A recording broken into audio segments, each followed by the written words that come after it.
தலைப்பு செய்திகள். யாழ் குருநகர் கடற்கரையில் துப்பாக்கி மீட்பு. உள்ளூராட்சி மன்ற தேர்தல் தொடர்பில் 168 முறைப்பாடுகள் பதிவு. வாக்காளர் அட்டைகள் அஞ்சல் திணைக்களத்திடம் கையளிப்பு. கைதிகளால் தயாரிக்கப்பட்ட மிகப்பெரிய பால் சோறு. அமெரிக்க வரிக் கொள்கையால் நாட்டிற்கு காத்திருக்கும் ஆபத்து, ரணில் தெரிவிப்பு. இனி விரிவான செய்திகள். யாழ் குருநகர் கடற்கரை பகுதியில் T-56 ரக துப்பாக்கி ஒன்று போலீசாரால் கைப்பற்றப்பட்டுள்ளது. யாழ் மாவட்ட குற்றத்தடுப்பு பிரிவு போலீசாருக்கு கிடைத்த ரகசிய தகவலுக்கமைய நடத்தப்பட்ட சோதனையில் மேற்படி ஆயுதம் மீட்கப்பட்டுள்ளது. கைப்பற்றப்பட்ட துப்பாக்கி பாவிக்கக்கூடிய நிலையில் இருப்பதாக போலீஸ் தகவல்கள் தெரிவிக்கின்றன.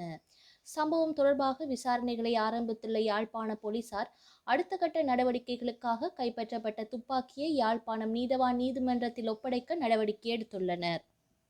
எதிர்வரும் உள்ளூராட்சி மன்ற தேர்தல்கள் தொடர்பாக இதுவரை குற்றவியல் முறைப்பாடு மற்றும் தேர்தல் சட்ட மீறல்கள் தொடர்பில் 168 முறைப்பாடுகள் கிடைத்ததாக போலீசார் தெரிவித்தனர். 36 குற்றவியல் முறைப்பாடுகளும் தேர்தல் சட்ட மீறல்கள் தொடர்பில் 132 முறைப்பாடுகளும் கிடைத்துள்ளதாக போலீஸ் தலைமையகம் தெரிவித்துள்ளது. அதன்படி மார்ச் மாதம் 3ஆம் திகதி முதல் உள்ளூராட்சி மன்ற தேர்தல் தொடர்பாக கிடைக்கப்பெற்ற முறைப்பாடுகள் எண்ணிக்கை 168ஆக அதிகரித்துள்ளது.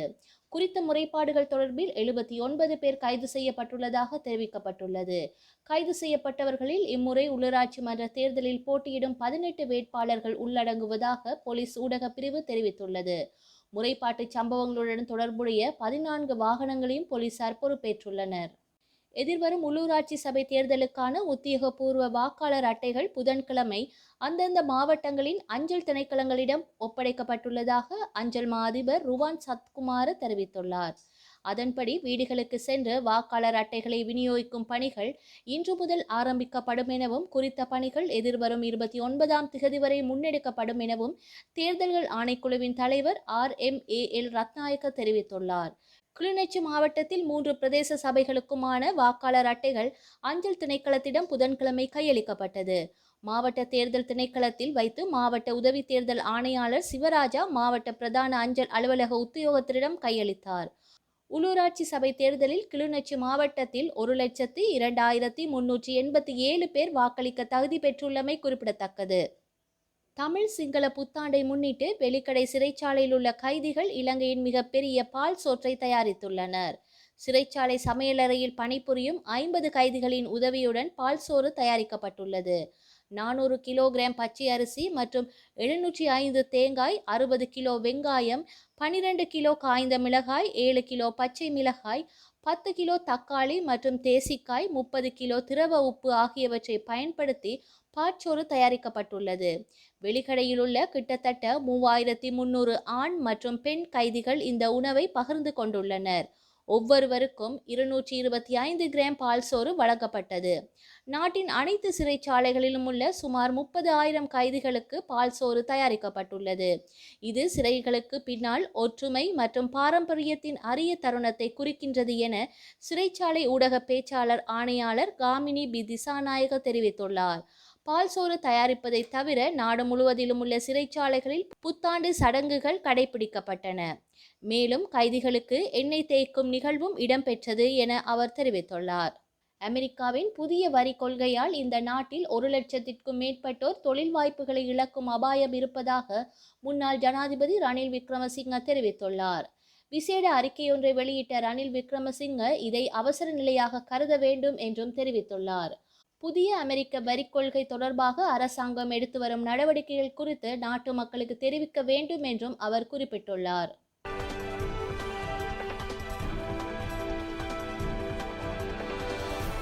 தமிழகத்தில் உள்ள பாடசாலைகளில் மும்மொழி கொள்கை பின்பற்றினால்தான் நிதி வழங்கப்படும் என்று மத்திய அரசு அறிவித்துள்ளது.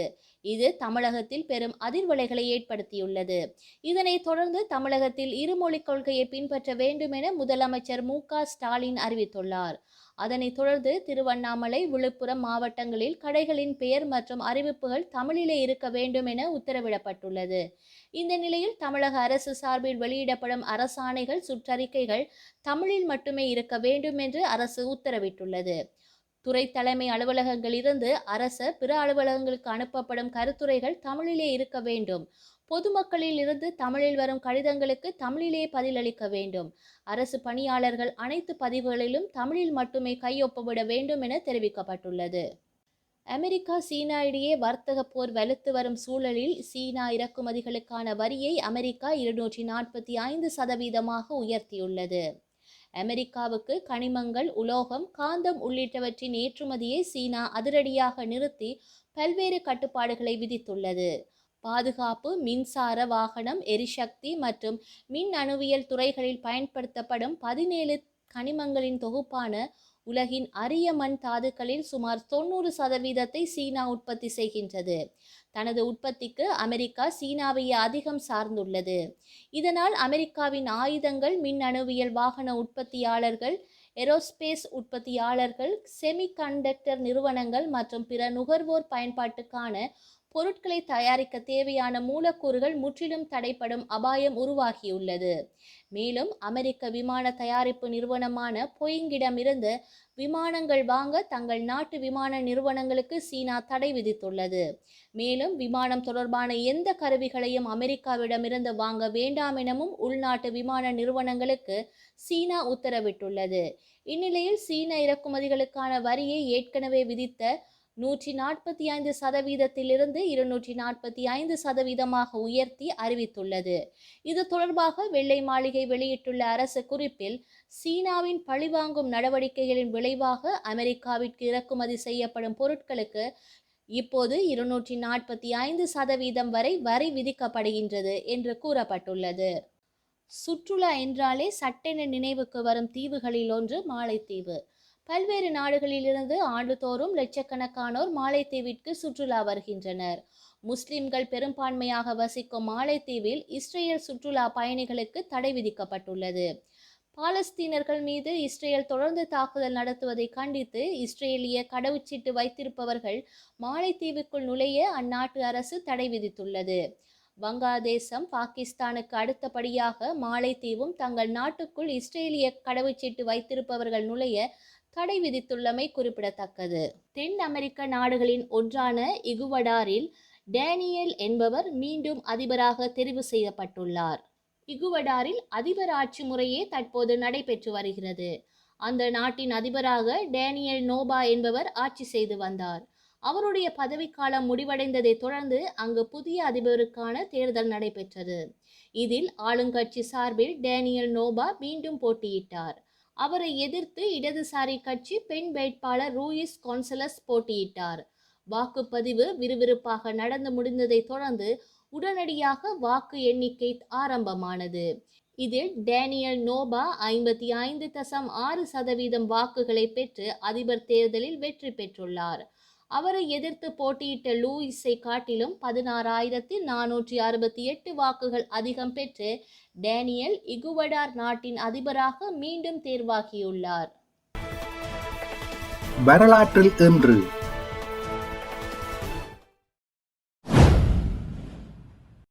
1971 முஜிபுர் ரஹ்மான் தலைமையில் வங்காளதேச மக்கள் குடியரசு அமைக்கப்பட்டது. 1978 ஆப்கானிஸ்தானின் இடதுசாரி அரசியல்வாதி மீர் அக்பர் ஹைபர் படுகொலை செய்யப்பட்டார். 2004 இந்திய திரைப்பட நடிகை சௌந்தர்யா பெங்களூரில் விமான விபத்தில் பலியானார். 2014 நாசாவின் கெப்லர் விண்கலம் பிறிதொரு கிரகத்தில் புவிக்கு ஒப்பான கோள் ஒன்று இருப்பதை உறுதிப்படுத்தியது. செய்திகளை உடனுக்குடன் தெரிந்து கொள்ள உடனே சப்ஸ்கிரைப் செய்து பெல் பட்டனை கிளிக் பண்ணவும். மேலதிக செய்திகளை தமிழ் தாய் இணையதளத்தில் பார்வையிடலாம்.